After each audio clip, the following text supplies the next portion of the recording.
Hello everyone, my name is Rahul and welcome to my YouTube channel. In this video, let's look at how to use Azure DevOps release variables and how it can be used to customize the deployment pipeline.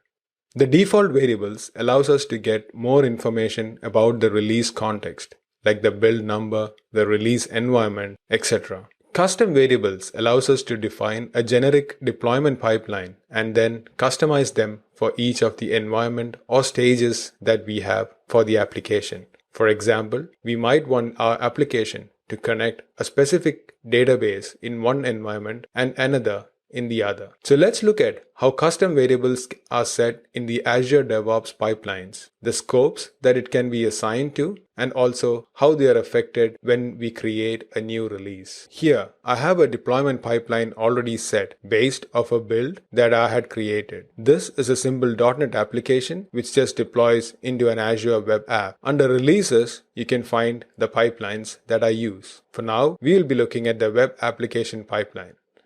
If I click Edit, under the Variables is where we set the release variables. Switching to Visual Studio, you can see the application has a simple configuration. It takes in a key ID and connection string, and all it does now is just display them back on the index page. Let's see how we can customize this for each environment. We need to add a custom variable under Variables for this pipeline. We have the key ID property and the connection strings dot quotes to be defined. When defining a custom variable, we can set its scope, which basically determines where these variables can be used. The variables can be used at three levels. One, it can be used at the stage variables level, which means it's applicable to a particular stage like dev, test, or production, or it can be used across stages, which is for this particular release, or it can be used across pipelines, which is if you want to share variable across these two different pipelines that I have here, one for the web app and the other one for the mobile app. Let's start with stage variables. Clicking Edit again and going back to the variables, let's add a key ID property. Since this is particular to the stage, let's call this dev123. Under scope, you can see there is a release and also the stage. If we set this to the dev, this is only available as part of the dev stage. Let's go back to the pipelines and create a new stage. To do that, I'm just cloning this and name this as test. This will be used to deploy to the test environment. Let's remove the pre-deployment conditions and say manual only, which allows us to manually trigger this release. Let's go back to the variables. The key ID was automatically created for the test stage as well. Since this is for the test environment, let's call this test. We need to add the connection strings. So let's add a new variable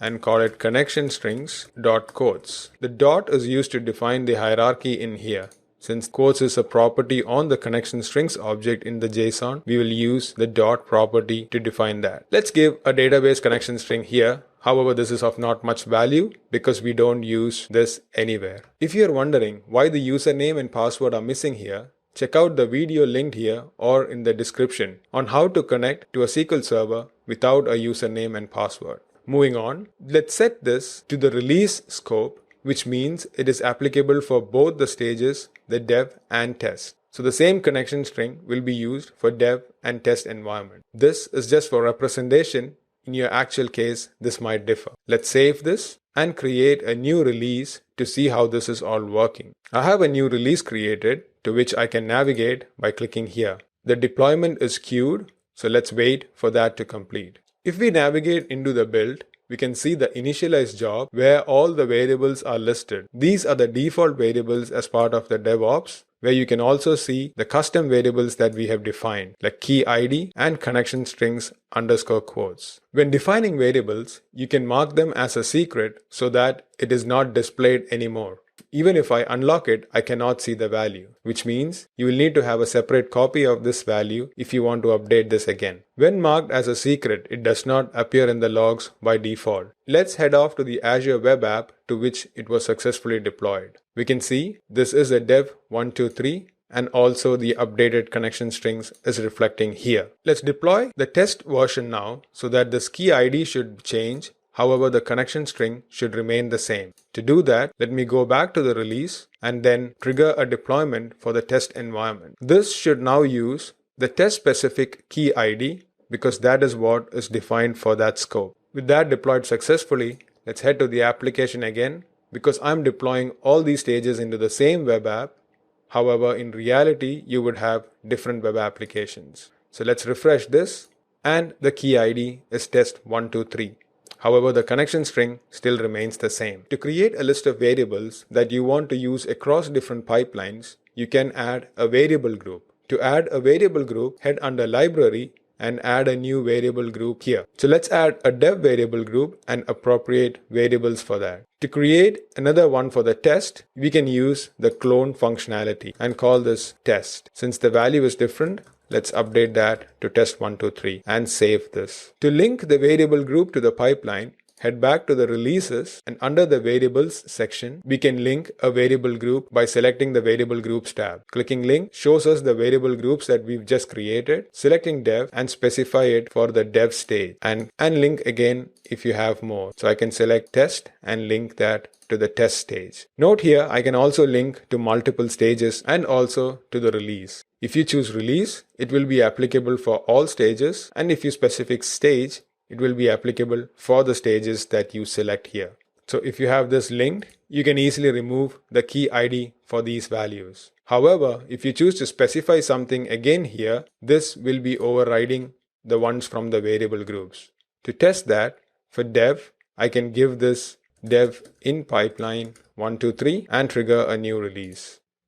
With that deployed successfully, let's head back to the web application and refresh this. And we see the dev in pipeline has overridden the values from the variable group. If we don't have anything overridden, then the values from the variable groups will be used. The same variable groups can be referenced from a different pipeline as well. So if I have a mobile app and edit that pipeline for the variable groups, I can still link the variable groups dev and test from here. So if you want to reuse variables across multiple pipelines, then keeping them in variable groups might be the best option to go with. Let's head back to the releases and see what actually happens when we create a new release. If we are to go into the latest release, we can see it has a variables tab in there as well. This is the snapshot of all the variables that gets used for the release. So you can see the key ID is getting set as dev in pipeline, and the variable groups are associated. If I was to go and look at a previous release under variables, there's no variable groups linked here because release 6 was where I had linked it. For a specific release, the variables shows the snapshot of the variables as it was when the release was created. If need be, you can edit this. Let's say you want to re-release a same version, however the connection strings have changed or the key IDs have changed. You can edit this and save this here. The edits will be only for this release,